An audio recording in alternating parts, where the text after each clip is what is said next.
പ്രാർത്ഥന കേൾക്കാൻ രാജരാജൻ വരും. എൻ്റെ വേദന കാണാൻ ദൈവപുത്രൻ വരും. ദൈവപുത്രൻ വരും. എൻ്റെ പ്രാർത്ഥന കേൾക്കാൻ രാജരാജൻ വരും. എൻ്റെ വേദന കാണാൻ ദൈവപുത്രൻ വരും. ദൈവപുത്രൻ വരും.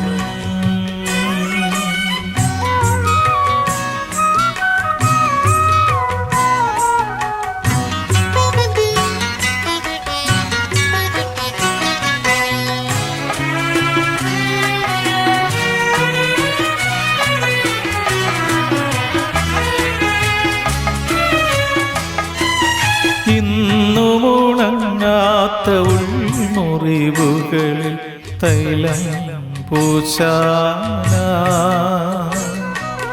ഇന്നുമുണങ്ങാത്ത ഉൾമുറിവുകളിൽ തൈലം പൂശാന. നൊന്തു പിടയുമെൻ മനസ്സിൽ തിരിച്ചേഖജലം പകരാ. തോരാത്ത കണ്ണീർ തുടയ്ക്കാൻ നല്ലിടയൻ വരും. പൊട്ടിയകന്നൊരു ബന്ധങ്ങളെ യേശു വീണ്ടും ഇണക്കി വയ്ക്കും. സ്വർഗരാജ്യം നേടും അന്നു ഞാൻ പറുദീസയും നേടും. പറുദീസയും നേടും. എൻ്റെ പ്രാർത്ഥന കേൾക്കാൻ രാജരാജൻ വരും. എൻ്റെ വേദന കാണാൻ ദൈവപുത്രൻ വരും. ദൈവപുത്രൻ വരും. ഹല്ലേലൂയ. സ്തോത്രം, സ്തോത്രം, സ്തോത്രം, സ്തോത്രം. ദൈവത്തിന്റെ അതിപരിശുദ്ധനാമം ഈ സുദിനത്തിൽ മഹത്വപ്പെടുമാറാകട്ടെ. നമ്മുടെ ആയുസിന്റെ ഒരു ദിനം കൂടെ കാണുവാൻ ദൈവം നമ്മളെ അനുഗ്രഹിച്ചതിനായി നന്ദി പറഞ്ഞുകൊണ്ട് ഇന്നത്തെ ദൈവവചന ധ്യാനത്തിനായി പരിശുദ്ധാത്മാവിൽ ആശ്രയിച്ച് നമുക്ക് അവിടെ നമ്മളോട് അരുളി ചെയ്യുന്ന ദൈവവചനം നമ്മുടെ ഹൃദയത്തിൽ സ്വീകരിക്കാം. ഇന്നത്തെ നമ്മുടെ ചിന്താവിഷയം ഫൈറ്റ് ഇൻ പ്രയർ. പ്രാർത്ഥനയിൽ പോരാടുവിൻ. വിശുദ്ധ പൗലോസ് കൊരിന്ത്യർക്ക് എഴുതിയ ലേഖനം 2-ാം ലേഖനം 10-ാം അധ്യായം 3-4 വാക്യങ്ങൾ. ഞങ്ങൾ ജഡത്തിൽ സഞ്ചരിക്കുന്നവരെങ്കിലും ജഡപ്രകാരം പോരാടുന്നില്ല. ഞങ്ങളുടെ പോരിന്റെ ആയുധങ്ങളോ ജഡീയങ്ങൾ അല്ല, കോട്ടകളെ ഇടിപ്പാൻ ദൈവസന്നിധിയിൽ ശക്തിയുള്ളവ തന്നെ. For though we walk in the flesh, we do not war after the flesh. For the weapons of our warfare are not carnal, but mighty through God to pulling down of strongholds. ഞങ്ങളുടെ പാറയും വീണ്ടെടുപ്പാൻ കർത്താവേ, ഞങ്ങളുടെ അധരത്തിലെ ഓരോ വാക്കുകളും ഹൃദയത്തിലെ ധ്യാനവും തിരുസന്നിധിയിൽ പ്രസാദകരമായിരിക്കുവാൻ അപ്പാ ഞങ്ങളെ സഹായിക്കണം. അവിടുന്ന് അങ്ങനെ ചെയ്യുന്നതിനായി നന്ദി, അനുഗ്രഹിച്ചതിനായി സ്തോത്രം. യേശുവിൻ നാമത്തിൽ തന്നെ ആമേൻ. Fight in prayer. പ്രാർത്ഥനയിൽ പോരാടുവിൻ. ക്രിസ്തീയ ജീവിതം ഒരു പോർക്കളമാകുന്നു. ജഡശക്തി കൊണ്ട് ആത്മീയ യുദ്ധം ജയിക്കുവാൻ സാധ്യമല്ല. ആത്മീയ യുദ്ധം ജയിക്കണമെങ്കിൽ കോട്ടകളെ ഇടിക്കുവാൻ സാധ്യമാകുന്ന കർത്താവാകുന്ന വചനത്തിലും പ്രാർത്ഥനയെന്ന പോർ ആയുധത്തിലും ശക്തിപ്പെടണം. കൊളോസ്യർക്ക് എഴുതിയ ലേഖനം 4-ാം അധ്യായം 12-ാം വാക്യം. കൊളോസ്യൻസ് ചാപ്റ്റർ 4:12. നിങ്ങളിൽ ഒരുത്തനായ ക്രിസ്തുയേശുവിന്റെ ദാസനായ എപ്പഫ്രാസ് നിങ്ങളെ വന്ദനം ചെയ്യുന്നു. നിങ്ങൾ തികഞ്ഞവരും ദൈവഹിതം സംബന്ധിച്ചൊക്കെയും പൂർണ്ണ നിശ്ചയമുള്ളവരായി നിൽക്കേണ്ടതിന് അവൻ പ്രാർത്ഥനയിൽ നിങ്ങൾക്ക് വേണ്ടി എപ്പോഴും പോരാടുന്നു. Epaphras, who is one of you, a servant of Christ, salute you, always laboring fervently for you in prayers, that you may stand perfect and complete in all the will of God. Epaphras സഭയ്ക്ക് വേണ്ടി പ്രാർത്ഥനയിൽ പോരാടുന്ന വ്യക്തിയാണെന്ന് പൗലോസ് അപ്പോസ്തലൻ രേഖപ്പെടുത്തുന്നു. സഹോദര സഹോദരി, കുടുംബത്തിന് വേണ്ടി പ്രാർത്ഥനയിൽ പോരാടുന്നുണ്ടോ? മക്കൾക്ക് വേണ്ടി പ്രാർത്ഥനയിൽ പോരാടുന്നുണ്ടോ? കുടുംബത്തിലുള്ളവർക്ക് വേണ്ടി പ്രാർത്ഥനയിൽ പോരാടുന്നുണ്ടോ? ചേർന്ന് നിൽക്കുന്ന കൂട്ടായ്മയിലുള്ളവർക്ക് വേണ്ടി, കൂട്ടായ്മയ്ക്ക് വേണ്ടി പ്രാർത്ഥനയിൽ പോരാടുന്നുണ്ടോ? ഇതൊരു ചലഞ്ചാണ്. ഇന്ന് സമൂഹത്തിന് വേണ്ടത്, ഇന്ന് സഭയ്ക്ക് വേണ്ടത് എപ്പഫ്രാസിനെ പോലുള്ള വ്യക്തികളെയാണ്. നാം എപ്പോഴും ഒരു പോർക്കളത്തിലാണെന്നുള്ള കാര്യം മറന്നു പോകരുത്. ഈ പോർക്കളത്തിൽ നമുക്ക് വേണ്ടി ആരെങ്കിലുമൊക്കെ പ്രാർത്ഥിക്കാൻ കൂടെ നിൽക്കണമെന്നില്ല. ആരും നമ്മെ സഹായിപ്പാൻ വരണമെന്നില്ല. അപ്പോൾ പ്രാർത്ഥന എന്ന ആയുധത്തെ കയ്യിലേന്തി തനിയെ പോരാടണം. യഹൂദ തനിയെ പോരാടിയവനാണ്.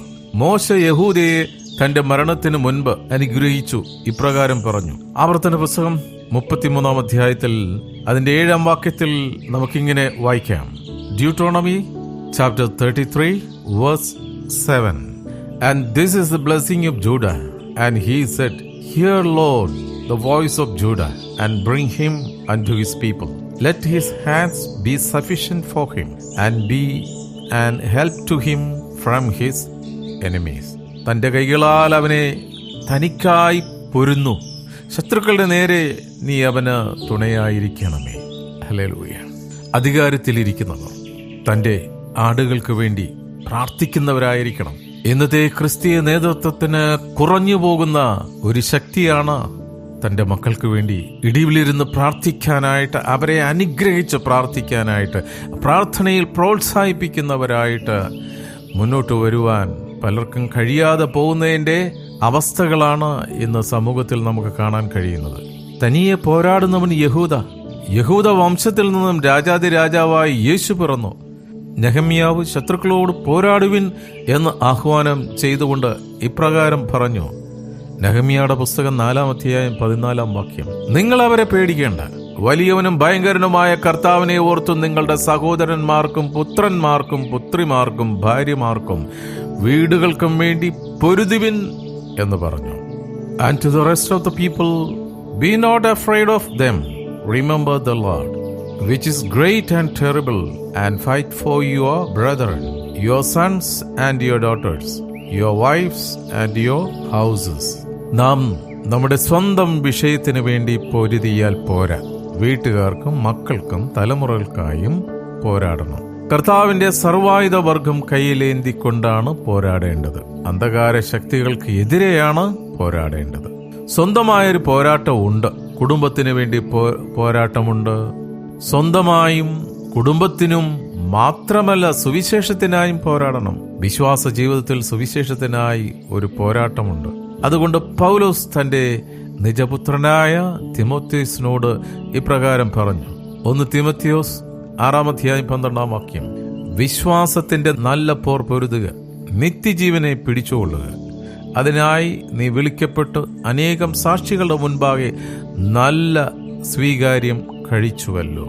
Fight the good fight of faith. Lay hold on eternal life, where you are so called and has professed a good profession before many witnesses.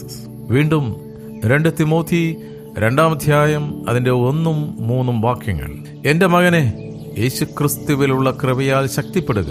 ക്രിസ്തു യേശുവിന്റെ നല്ല ഭടനായി നീ എന്നോടുകൂടെ കഷ്ടം സഹിക്കുക. You therefore, my son, be strong in the grace that is in Christ Jesus. സുവിശേഷ ഘോഷണത്തിൽ ഒരു പോരാട്ടമുണ്ട്. വിശ്വാസ ജീവിതത്തിൽ ഒരു പോരാട്ടമുണ്ട്. അത് യൂദായുടെ ലേഖനം 3 വാക്യത്തിലും അപ്രകാരം തന്നെ വചനം നമ്മളോട് പറയുന്നുണ്ട്. യുദ്ധം ഏതുമായിക്കൊള്ളട്ടെ, അതിനെ പ്രാർത്ഥനയിൽ കൂടി മാത്രമേ ജയിക്കുവാൻ കഴിയുകയുള്ളൂ. യേശു ഇപ്രകാരം പറഞ്ഞു, ഇടുക്കുവാതിലൂടെ അകത്ത് കിടപ്പിൻ. നമ്മുടെ ജീവിതത്തിൽ പല ഇടുക്കുവാതിലുകളും കടന്നു വരാം. ചില രോഗങ്ങൾ ഇടുക്കുവാതിലായി അനുഭവപ്പെടാം. ചില സാമ്പത്തിക പ്രതിസന്ധികളും മറ്റ് പ്രശ്നങ്ങളും ഇടുക്കുവാതിലായി അനുഭവപ്പെടാം. ഇയ്യോബിനോട് സ്നേഹിതനായ എലീഹു പറഞ്ഞു. ഇയ്യോബിന്റെ പുസ്തകം 33 അധ്യായം അതിന്റെ 19 വാക്യം. Book of Job chapter 33 verse 19. He is chastened also with pain upon his bed, and the multitude of his bones with strong pain. തന്റെ കിടക്കമേൽ അവൻ വേദനയാൽ ശിക്ഷിക്കപ്പെടുന്നു. അവന്റെ അസ്ഥികളിൽ ഇടപെടാതെ പോരാട്ടം ഉണ്ട്. ജീവിതത്തിൽ മാരകമായ രോഗങ്ങളാൽ പോരാട്ടം ഉണ്ടാകും. നീ രക്ഷപ്പെടുകയില്ല എന്ന് പറഞ്ഞ് സാത്താൻ പോരാടാം. എന്നാൽ പ്രാർത്ഥന എന്ന ശക്തമായ ആയുധം കൊണ്ട് ഈ സാത്താന്റെ കോട്ടകളെ തകർക്കാം. ഹന്ന പെനീനയെ ജയിച്ചതും യൂസഫ് സഹോദരന്മാരെ ജയിച്ചതും ദാവീദ് ഫെലിസ്ത്യ മല്ലനെ ജയിച്ചതും ഈ പ്രാർത്ഥന എന്ന ആയുധം കൊണ്ടാണ്. വിശ്വാസത്തിൽ പ്രാർത്ഥനയിൽ പോരാടി ജയിച്ചവനാണ് പൗലോസ് അപ്പോസ്തലൻ. സകല പോരാട്ടങ്ങളെയും കർത്താവിന്റെ സർവായുധ വർഗം ധരിച്ച് വിജയിച്ച പൗലോസ് ചങ്കുറപ്പോടെ പറഞ്ഞു.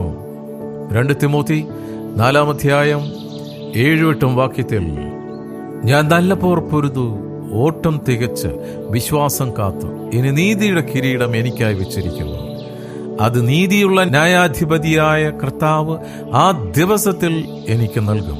എനിക്ക് മാത്രമല്ല, അവന്റെ പ്രത്യക്ഷതയിൽ പ്രിയം വെച്ച ഏവർക്കും കൂടെ. I have fought a good fight. I have finished my course. I have kept the faith. Henceforth, there is laid up for me a crown of righteousness, which the Lord, the righteous judge, shall give me at that day, and not to me only, but unto all them also that love his appearing. പ്രാർത്ഥനയിൽ പോരാടിക്കൊണ്ട് നമുക്ക് ദൈവം തന്നിരിക്കുന്ന ഈ വിശുദ്ധ ജീവിതത്തിനായി നന്ദി പറഞ്ഞുകൊണ്ട് പടചേർത്തവന്റെ ഇഷ്ടം നിറവേറ്റുന്ന യഥാർത്ഥ പടയാളികളായി കർത്താവിനോട് ചേർന്ന് നടക്കാം. ഈ ചിന്തകളാൽ നമുക്ക് പ്രാർത്ഥിക്കാം. ഹല്ലേലൂയ. സ്തോത്രം, സ്തോത്രം, സ്തോത്രം, സ്തോത്രം, സ്തോത്രം. സ്നേഹവാനായ പിതാവേ, അവിടുന്ന് തിരുവചനത്താൽ ഞങ്ങളെ ഓരോരുത്തരെയും ശക്തീകരിച്ചതിനായി സ്തോത്രം. പ്രാർത്ഥനയിൽ യുദ്ധം ചെയ്യുവാൻ, പോരാടി മുന്നോട്ട് പോകുവാൻ ഞങ്ങളെ വചനത്തിലൂടെ പഠിപ്പിച്ചതിനായി നന്ദി പറയുന്നു. ഇന്ന് വചനം കേട്ട ഓരോ മക്കളെയും അനുഗ്രഹിക്കണം. കുടുംബമായി ഞങ്ങളെ മാനിക്കണമേ. അടിയങ്ങൾ ചേർന്ന് നിൽക്കുന്ന കൂട്ടായ്മകൾ പ്രാർത്ഥനയുടെ ഹല്ലേലൂയ പ്രാർത്ഥനാ നിലയങ്ങളായി അനേകർക്ക് വേണ്ടി ഇടിവിലിരുന്ന് മധ്യസ്ഥം വഹിക്കുന്ന വിശുദ്ധരെ കൊണ്ട് നിറയപ്പെട്ട ആലയങ്ങളായി മാറട്ടെ. ഞങ്ങൾ ഒരുമനപ്പെട്ടുകൊണ്ട് ഞങ്ങളുടെ മാതൃരാജ്യമായി ഇന്ത്യക്ക് വേണ്ടി പ്രാർത്ഥിക്കുന്നു. ഇന്ത്യ അനുഗ്രഹിക്കപ്പെട്ടൊരു രാജ്യമായി മാറട്ടെ. എല്ലാ സംസ്ഥാനങ്ങൾക്കും വേണ്ടി പ്രാർത്ഥിക്കുന്നു. പ്രത്യേകിച്ച് കർണാടകയ്ക്കും തമിഴ്നാടിനും കേരളത്തിനും വേണ്ടി പ്രാർത്ഥിക്കുന്നു.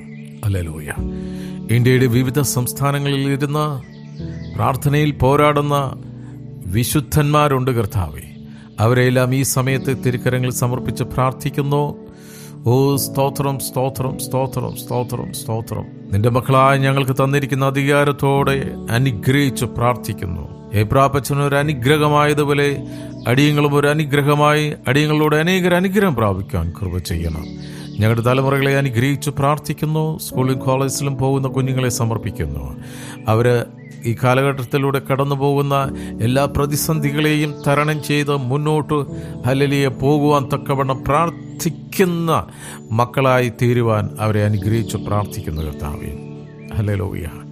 ഞങ്ങളുടെ വയലുകളെ അവിടുന്ന് അനുഗ്രഹിക്കുന്നതിനായി നന്ദി. ഓഫീസുകളെ അനുഗ്രഹിക്കുന്നതിനായി നന്ദി. ഞങ്ങളുടെ ബിസിനസ്സിൻ്റെ അതിരുകളെ അവിടുന്ന് വിശാലമാക്കുന്നതിനായി സ്തോത്രം.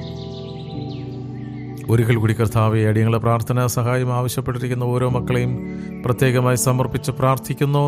വിശേഷാൽ രോഗസൗഖ്യത്തിനു വേണ്ടി പ്രാർത്ഥനാ സഹായം ആവശ്യപ്പെട്ടിരിക്കുന്ന മക്കളെ സമർപ്പിക്കുന്നു.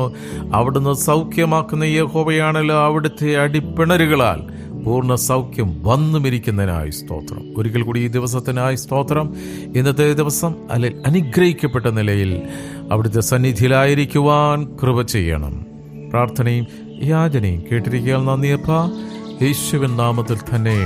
ആമേൻ, ആമേൻ, ആമേൻ.